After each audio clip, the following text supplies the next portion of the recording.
मेरे प्यारे भाइयों और बहनों, स्वागत है आपका हमारे YouTube चैनल धर्म संग्रह पर। हमारी कामना है कि त्रिदेवों के अवतार भगवान दत्तात्रेय की कृपा आप पर बनी रहे, लेकिन आपको भी उनकी कृपा पाने के लिए सिर्फ कुछ मिनट उनकी कथा को सुनना होगा और उनका गुणगान करना होगा। तो चलिए शुरू करते हैं। भगवान दत्तात्रेय की कथा और उनकी महिमा का वर्णन।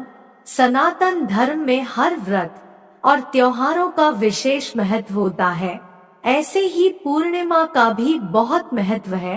सबसे पवित्र मार्गशीर्ष माह में पड़ने वाली पूर्णिमा तिथि के दिन दत्तात्रेय जयंती मनाई जाती है।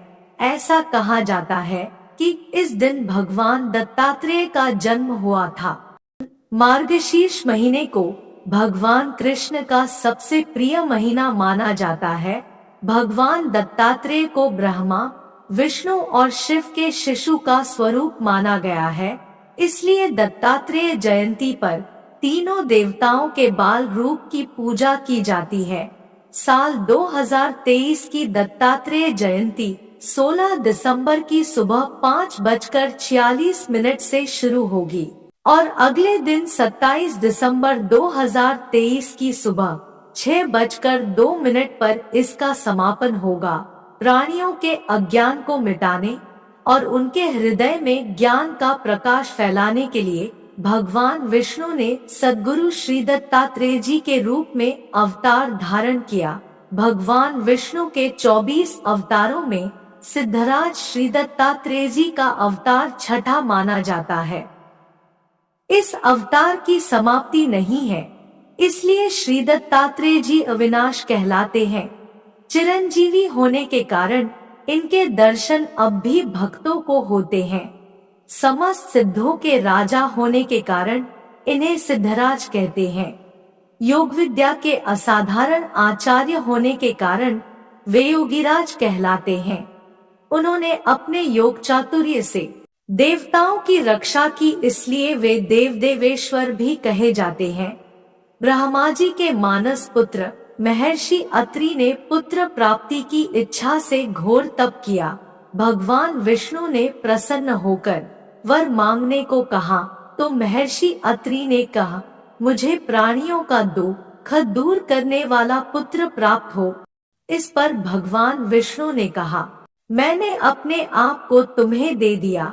इस प्रकार भगवान विष्णु ही महर्षि अत्रि और सती अनुसुया के पुत्र रूप में अवतरित हुए और स्वयं को अत्रि को दान देने के कारण दत्त कहलाए। अत्रि के पुत्र होने से वे आत्रेय भी कहलाते हैं। दत्त और आत्रेय नामों के संयोग से इनका नाम दत्तात्रेय प्रसिद्ध हो गया। महायोगी दत्तात्रेय जी का आविर्भाव मार्गशीर्ष मास की पूर्णिमा को प्रदोष काल में हुआ था, जिसे दत्तात्रेय जयंती के रूप में मनाया जाता है। दयालु भगवान दत्तात्रेय कृपा की मूर्ति है। वे अंदर से बालक के समान सरल और बाहर से उन्मत्त से दिखाई पड़ने वाले हैं। भक्त के स्मरण करते ही वे उसके पास पहुंच जाते हैं, इसलिए उन्हें स्मृतिगामी तथा स्मृतिमात्रानुगंता भी कहते हैं। उनका उन्मत्तों की भांति विचित्र वेश और उनके आगे पीछे कुत्ते होने से उन्हें पहचानना सरल नहीं है। उच्च कोटि के संत ही उन्हें पहचान सकते हैं। ये सदा ही ज्ञान का दान देते रहते हैं, इसलिए गुरुदेव या सद्गुरु के नाम से जाने जाते हैं। दत्तात्रेय जी श्री विद्या के परम आचार्य हैं। इनके नाम पर दत्त संप्रदाय दक्षिण भारत में विशेष रूप से प्रसिद्ध है। वहाँ इनके अनेक मंदिर हैं। गिरनार में भगवान दत्तात्रेय का सिद्धपीठ है और इनकी गुरुचरण पादुकाएं वाराणसी और आबू पर्वत आदि स्थानों में हैं। दत्तात्रेय जी के नाम से एक उपपुराण दत्त पुराण भी है। इसमें उनकी आराधना विधि का विस्तार से वर्णन है। श्रीमद् भागवत में कहा गया है कि भगवान दत्तात्रेय ने 24 गुरुओं से शिक्षा प्राप्त की थी। ये 24 गुरु हैं: पृथ्वी, वायु, आकाश, जल, अग्नि, चंद्रमा, सूर्य, कबूतर, अजगर, समुद्र, पतंग, भौंरा या मधुमक्खी, हाथी, शहद निकालने वाला, हरिण, मछली, पिंगला वेश्या, कुरर पक्षी, बालक, कुनारी कन्या, बाण बनाने वाला, सर्प, मकड़ी और भृंगी कीड़ा। भगवान दत्तात्रेय के आविर्भाव की कथा। एक बार लक्ष्मी जी, सती जी और सरस्वती जी को अपने पातिव्रत्य पर गर्व हो गया। भगवान को गर्व सहन नहीं होता है। उन्होंने इन तीनों के गर्वहरण के लिए एक लीला करने की सोची। इस कार्य के लिए उन्होंने नारद जी के मन में प्रेरणा उत्पन्न की। नारद जी घूमते हुए देवलोक पहुँचे और तीनों देवियों के पास बारी बारी जाकर कहा, अत्रि ऋषि की पत्नी अनुसुया बहुत सुंदर है। उनके पातिव्रत्य के समक्ष आपका सतीत्व कुछ भी नहीं है। वे हमसे बड़ी कैसे हैं? यह सोचकर तीनों देवियों के मन में ईर्ष्या होने लगी। तीनों देवियों ने अपने पतियों ब्रह्मा, विष्णु और महेश को नारद जी की बात बताई और अनुसुया के पातिव्रत्य की परीक्षा करने को कहा। तीनों देवों ने अपनी पत्नियों को सती शिरोमणि अनुसुया की परीक्षा न लेने के लिए समझाया, पर वे अपनी जिद पर अड़ी रही। तीनों देव साधुवेश बनाकर अत्रि ऋषि के आश्रम में पहुँचे। अत्रि ऋषि उस समय आश्रम में नहीं थे।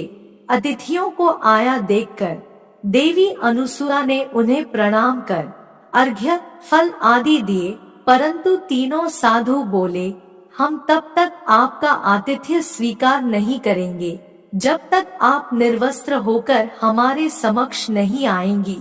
यह सुनकर देवी अनुसुया अवाक रह गई, परंतु आतिथ्य धर्म का पालन करने के लिए उन्होंने भगवान नारायण का व अपने पतिदेव का ध्यान किया तो उन्हें तीनों देवों की लीला समझ आ गई। उन्होंने हाथ में जल लेकर कहा, यदि मेरा पातिव्रत्य धर्म सत्य है तो ये तीनों देव 6 मास के शिशु हो जाएं।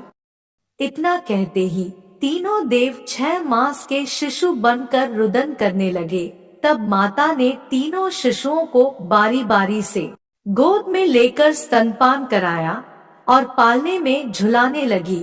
ऐसे ही कुछ समय व्यतीत हो गया। इधर देवलोक में जब तीनों देव वापस न आए तो तीनों देवियां व्याकुल हो गई। तब नारद जी आए। उन्होंने तीनों देवों का हाल कह सुनाया। हार कर तीनों देवियां देवी अनुसुया के पास आईं और उनसे क्षमा मांगकर अपने पतियों को पहले जैसा करने की प्रार्थना करने लगी। दयामयी देवी अनुसुया ने तीनों देवों को पहले जैसा कर दिया। ब्रह्मा, विष्णु और महेश ने प्रसन्न होकर देवी अनुसुया से वर मांगने को कहा तो देवी अनुसुया बोली, आप तीनों देव मुझे पुत्र रूप में प्राप्त हों। तब त्रिदेवों ने कहा, आप चिंता न करें, हम आपके पुत्र रूप में आपके पास ही रहेंगे। तीनों देव तथास्तु कहकर अपनी पत्नियों के साथ अपने लोक को चले गए। कालांतर में ये तीनों देव देवी अनुसुया के गर्भ से प्रकट हुए। ब्रह्मा के अंश से चंद्रमा रजोगुण प्रधान है, शंकर के अंश से दुर्वासा तमोगुण प्रधान है और विष्णु के अंश से दत्तात्रेय जी सत्वगुण प्रधान है। 3 पुत्रों का जन्म हुआ। त्रिदेव के दिव्य दर्शन से महर्षि अत्रि महाज्ञानी हुए और देवी अनुसुया पराभक्ति संपन्न हुई। दत्तात्रेय जी का त्रिमूर्ति स्वरूप होने का कारण मराठी भाषा के प्रसिद्ध धर्म ग्रंथ श्री गुरुचरित्र में दत्तात्रेय जी के त्रिमूर्ति स्वरूप के विषय में कहा गया है कि चंद्रमा दत्तात्रेय और दुर्वासा का यज्ञोपवीत संस्कार होने के बाद चंद्रमा और दुर्वासा अपना स्वरूप तथा तेज दत्तात्रेय जी को प्रदान कर तपस्या के लिए वन में चले गए। इस प्रकार दत्तात्रेय जी त्रिमूर्ति और 3 तेजों से युक्त हो गए। दत्तात्रेय जी के 3 मस्तक 3 वेद का प्रतिपादन करते हैं। दत्तात्रेय जी का योगदान भगवान विष्णु ने दत्तात्रेय जी के रूप में अवतरित होकर जगत का बड़ा ही उपकार किया है। उन्होंने श्री गणेश, कार्तिकेय, प्रहलाद, परशुराम, यदु, अलर्क आदि को योग विद्या और अध्यात्म विद्या का उपदेश दिया। कलयुग में भी भगवान शंकराचार्य, गोरक्षनाथ जी, महाप्रभु आदि पर दत्तात्रेय जी ने अपना अनुग्रह बरसाया। संत ज्ञानेश्वर, जनार्दन स्वामी, एकनाथ जी, दासोपंत, तुकाराम जी, इन भक्तों को दत्तात्रेय जी ने अपना प्रत्यक्ष दर्शन दिया। दत्तात्रेय जी ने वैदिक धर्म की स्थापना की, लोगों को अपने कर्तव्य कर्म का उपदेश किया, सामाजिक वैमनस्य को दूर किया और भक्तों को सांसारिक पीड़ा से मुक्ति का, सच्ची सुख शांति और आवागम के बंधन से मुक्ति का मार्ग दिखलाया। तो बोलो भगवान दत्तात्रेय महाराज की जय, विष्णु भगवान की जय, हर हर महादेव, परमपिता ब्रह्मदेव की जय। मित्रों, आशा है कि आपको आज की कथा और महात्म्य सुनकर आनंद प्राप्त हुआ होगा। तो हमारे प्रोत्साहन के लिए एक कमेंट, एक लाइक, एक सब्सक्राइब और एक शेयर अवश्य करें।